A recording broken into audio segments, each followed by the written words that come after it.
What's up, guys? John from Bennett's Customs. New episode right now. We are on the single-seater speedster, and today we are trying to achieve the ride height. It's obviously sitting right now with a bit of rake. We want to lower it considerably and get it nice low center of gravity for racing. What we're going to start out with is here at the back. We have the Model A axle and stock leaf spring, as well as the original Model A cross member that we've grafted into the frame. Now, we want to do what a ton of people have done for many years, and this is lowering the rear by bending the leaf spring that's already there. And we're going to reverse eye it. And what I mean by that is the main leaf actually comes over top and wraps for where it mounts to the axle. And what we are going to do is flatten that out, flip it over, reshape it the opposite way so that the leaf spring will actually carry and come down the bottom and meet back up, which essentially will drop it at least about 1 inch. But we want to lower it more than 1 inch. So we're going to remove a few leaf springs and we're actually going to tweak them. And what I have here, a lot of you will be familiar with this. This is a Model T spring, so earlier than Model A. I've had this one for ages. I've actually snapped it, trying to tweak it a little bit more than I should have. I pushed it and I learned the lesson. But the profile of this is a lot different to your A spring. Your A spring's a little quite, more round. And what this is essentially it lowers it even more. So we're actually going to trace this profile onto the table, remove the Model A springs, each leaf, take a few out, and we're going to actually bend them to match this profile. And what that will do is actually carry the bottom of these leaf springs almost parallel with the axle and then kick up inside here. And that should bring this down considerably more than what it is now. So I've done some measuring to ground off the frame rails on the front and back. It's some reference points. So at the end of the episode, we can put it together, subtract it, and see how much we've achieved in trying to lower the frame. So let's get this thing removed onto the table and start playing with the little bottle jack.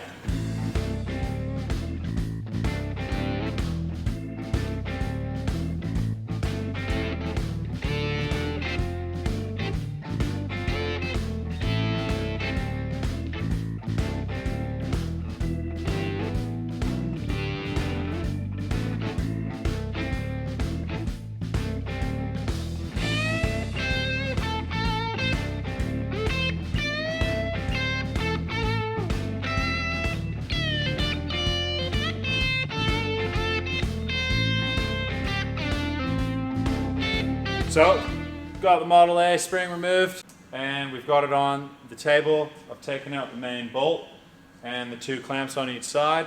Do have some clamps on there just as I was removing that pin, just because there still is a little bit of tension, quite a bit of tension actually between these. So you just want to slowly work these off until everything is free. So when you're doing this, obviously there's many ways of doing it. Everyone's got their own way. This is kind of the way I do it. With trying to figure out your ride height and to have a good enough suspension when it's not too hard or too soft, it's honestly a little bit of trial and error. On my previous Roadster, I had to do it about 3 or 4 times, put it on the hoist, drop the spring out, put another one in, put it back together, take it for a test drive and see how it felt.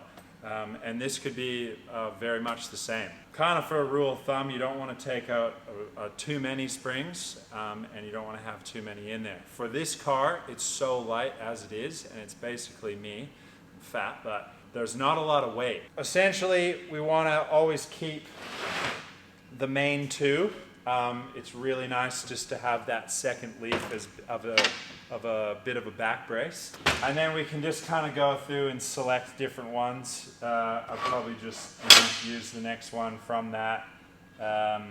Probably, even use just something like that. Like 4 leaves, bend them all, leave these ones out, or if I need them as packers, I can also cut them and keep them in there just so that there's enough thread on the U-bolts that hold everything in.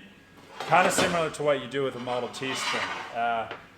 The difference between these are actually a 2-inch wide spring, and these are a 2 1/4 inch wide spring. And I've used them multiple ways, where I've used a main Model A spring and bent it to this, and then used other ones, and then add another packer at the top to make sure everything's centered properly. But what we're basically going to do is give these things a really good clean, and then we're going to move over to the bottle jack. Now, the bottle jack, it's a real slow process. This takes ages to do, and you have to really make sure that you're not putting a lot of pressure on, hence you will break it like I've done here. But yeah, you just kind of work with the metal real slow in increments as you go. On this one, I've actually made a little die. I've just taken a bit of flat bar, I've rounded it so it doesn't have any hard edges that can kind of press in and create a weak point. And I've just TIG welded it to a little piece of material that I had that actually fits just on top of the bottle there. It's not crazy science. They used to do this back in the day, and basically we're just kind of doing our way of how they used to do it as well. So I'm going to get these cleaned up, and we'll mark out a few lines on them and kind of start flattening it out and getting this reverse spring. Basically, if you look now, this is kind of how it comes in. We're going to flip it, have this going that way, and now the spring's going the opposite way.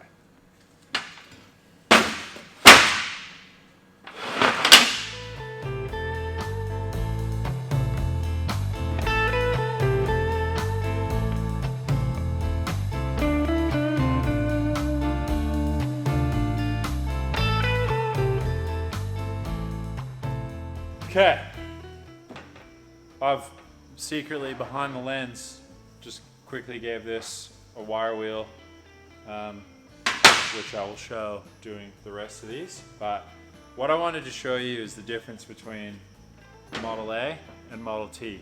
Because I broke the end of this one off, I've kind of marked exactly where that sits. So you can kind of see that that was obviously considerably different to a Model A main leaf spring for the rear. So what we've done is I've drawn a line showing what we're trying to achieve. Same measurements as the Model T spring, just off the edge, how the eyes are coming off. So what we're going to do right now is basically run a heap of lines, just so we have reference points to put into the bottle jack to make sure that we are always on accurate ones for each side.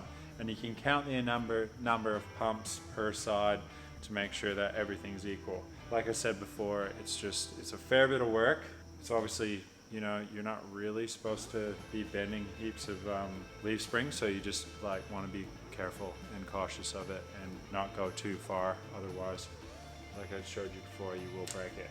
So what we're going to do now is lay the lines out. We're going to flatten this thing right out so it's dead straight.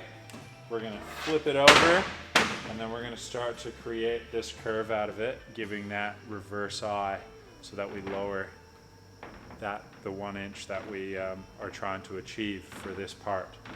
So let's get into it.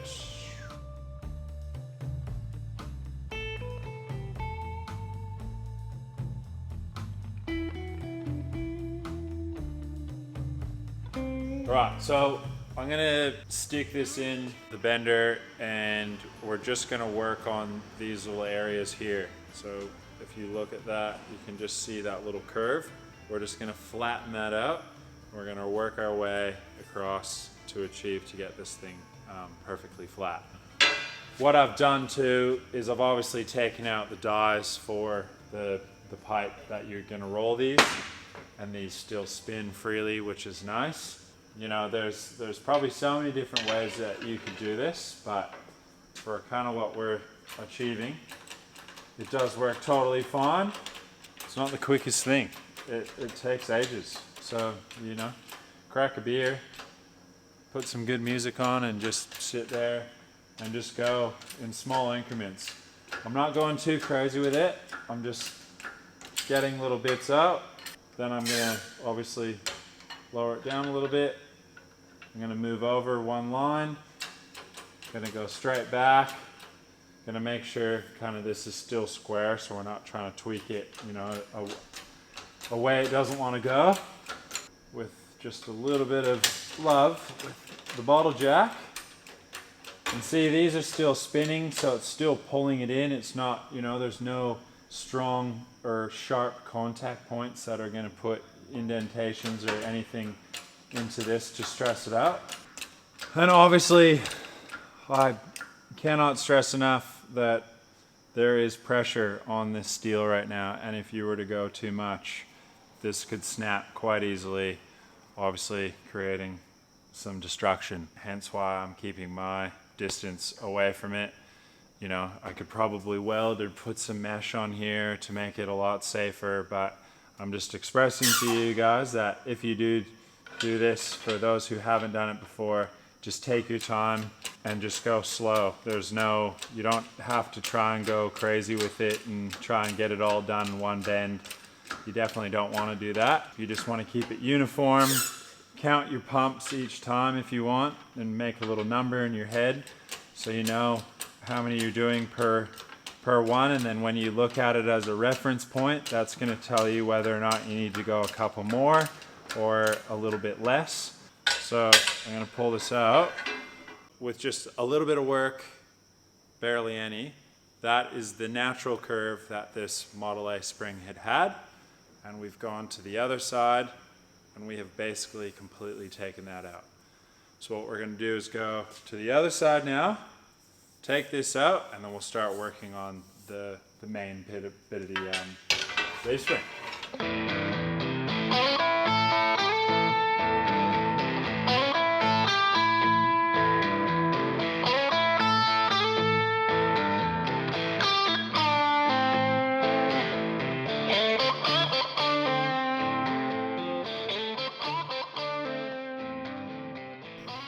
Okay, so we've transferred our lines onto the inside now, because now we're going to start to press this area and try and get this flat. Try not to put a lot of stress right in the center, obviously, because we have a hole drilled there that creates a weak point directly through this bit. So try and keep kind of, you know, your spacing a little bit on either side of that.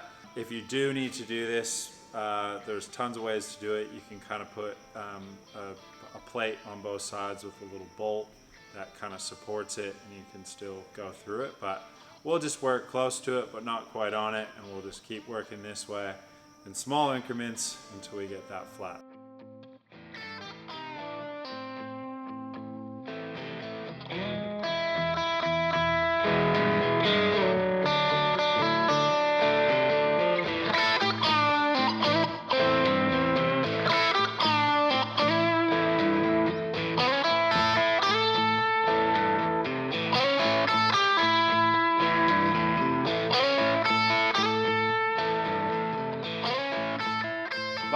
So, as you can see, originally that's the way that it went. The spring wrapping from down, kind of coming up. Now we are reversing the eye. So essentially, if you were to draw a line on here and here, and put that over to it, cut your line again there and there. There is your 1 inch that you are achieving to lower it. So, now that we've got it reversed and it's straight, our center line is on our center. Now we need to start creating and slowly start to form this so it follows our outline of the Model T spring. So, another 16 hours on the ball track. Here we go.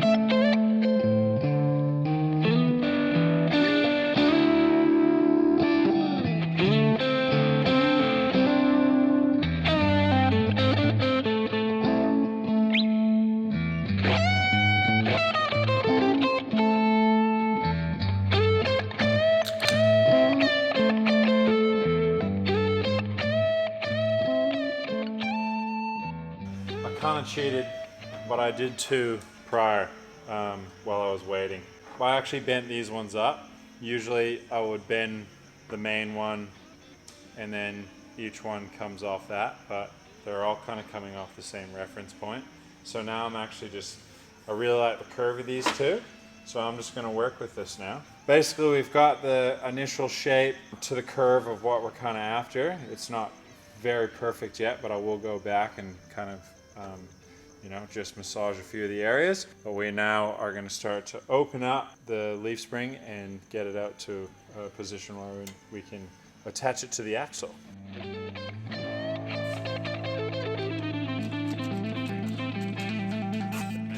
So yeah, look, this is what happens when you get a bit too excited. We're not quite there, so I'll take a little bit out, but that's okay. This is the cool thing about doing this, is if you go too far or too little, you can just flip it over, a few more little pumps, and you're good to go. And you can use a little bit of body weight if you want, just work on it a little bit. Yeah, jeepers, we well and truly went way too far with that.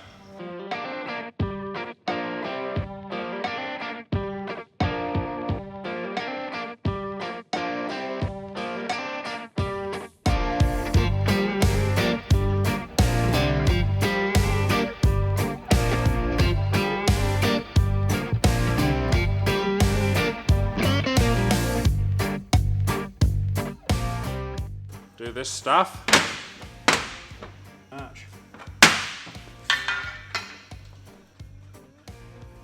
Okay, so obviously with a little bit of work, patiently going up and down with that jack, we've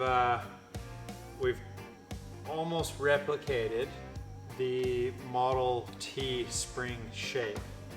Now, it's not perfect, we're not finished with it quite yet, but having said that, let's just put this one out of the way. This is the second mainspring in a Model T leaf spring pack. We are not too far off. I mean, as far as it's very even, I could probably pull this in just a little bit more and tweak these out slightly. But as far as that goes, compared to, your standard Model A spring, it just takes a little bit of time, but you can kind of create any one you want. And honestly, the whole idea with this is that I almost want that leaf spring to be parallel with the rear axle. So what we could do actually is we could put this main leaf in and we'll just rest it down quickly. We'll just throw the shackles in and we'll just see how this is going to kind of sit and see, if this is going to work or not.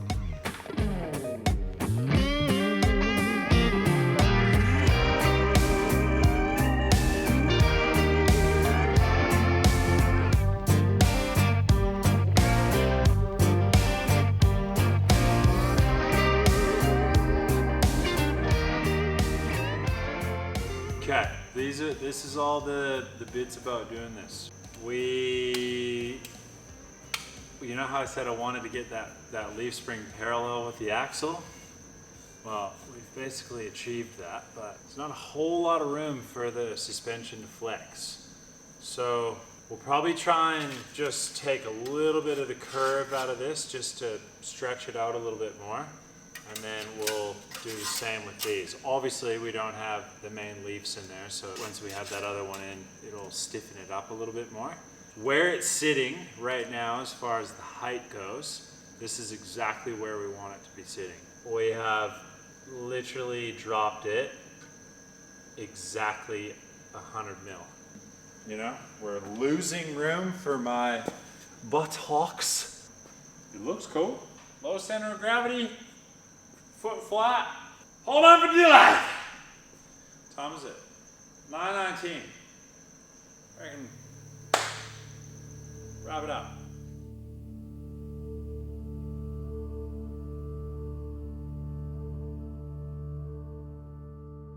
Okay, so after the test, obviously we need to add a couple more leaves.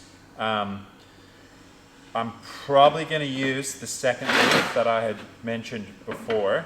And once this is actually bent, it'll be pretty close to here, but I'll probably just trim it back and make sure they're kind of all even around all the edges, you know, make it look nice. So I'm just gonna wire wheel this one, and I'll stick it in the press, start working it, and we'll test fit that and see what it looks like.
Okay, so as you just saw, we got the main leaf, or second main leaf, basically same profile, very similar.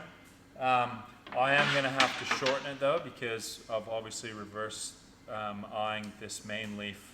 We're now kind of right down in the mix, so I'm just going to take a little bit off and finish these off, and I'm actually probably going to just round these a little bit, just to make them kind of look a little bit nicer.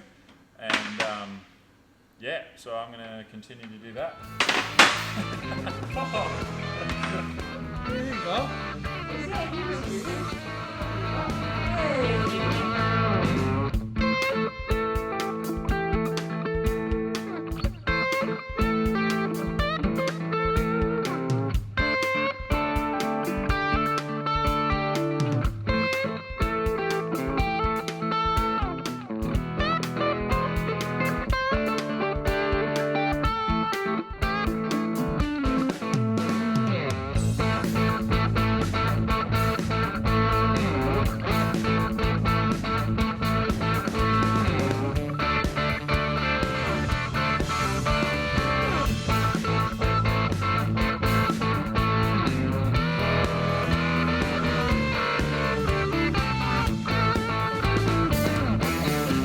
All right, so we added a couple more leaves. We've put it back in for another mock-up. And fingers crossed we've nailed it the second time. There's a little bit more, but now that's good.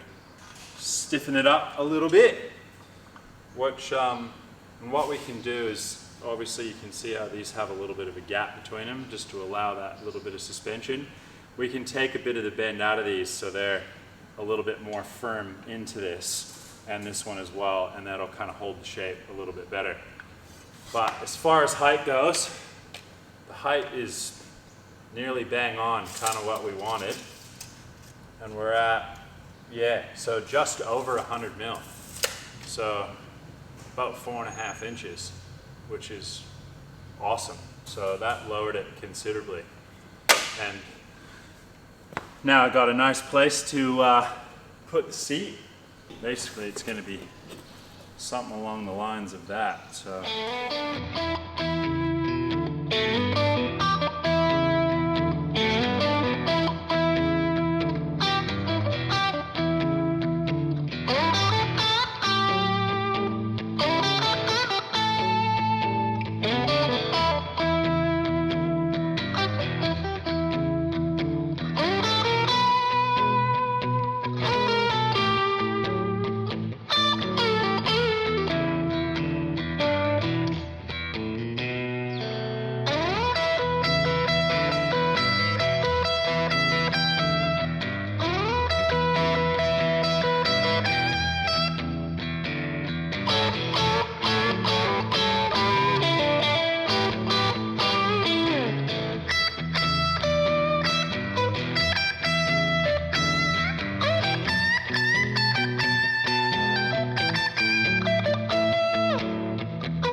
achieved something.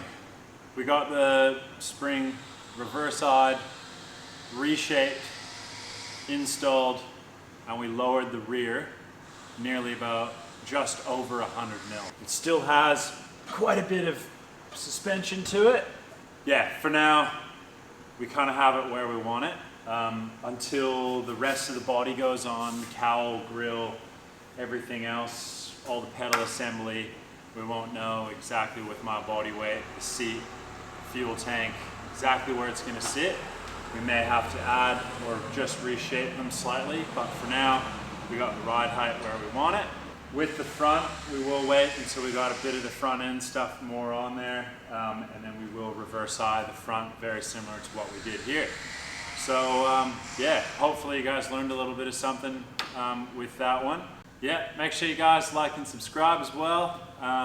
Comment, let me know what you think about this. I'm sure there's tons of ways of doing it, and bad ways, good ways, however we did it, but we succeeded. So yeah, make sure you hit that notifications. Next week, another video's dropping, so keep tuned.